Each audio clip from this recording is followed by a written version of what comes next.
किसान योजनेचा हप्ता बंद होणार? हो, बरोबर ऐकलत. जर तुम्ही 30 जून पर्यंत या 3 प्रक्रिया पूर्ण केल्या नाहीत तर तुमचा हप्ता बंद होऊ शकतो. कोणत्या 3 प्रक्रिया सांगते. त्याआधी हा व्हिडिओ तुमचा शेतकरी मित्राला नक्की पाठवा. नंबर 1, 30 जूनच्या आधी तुमची वार्षिक ई-केवायसी पूर्ण करून घ्या.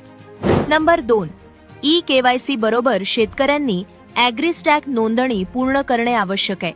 विविध कृषी योजना, अनुदान व डिजिटल सेवांचा लाभ घेण्यासाठी ही नोंदणी महत्त्वाची मानली जाते. आणि नंबर 3, लँडसीडिंग ई-केवायसी.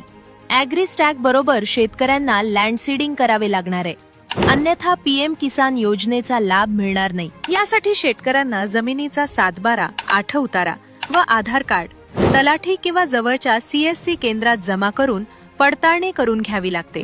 तर आता वाट कसली बघताय? लवकरात लवकर या 3 प्रक्रिया पूर्ण करून घ्या.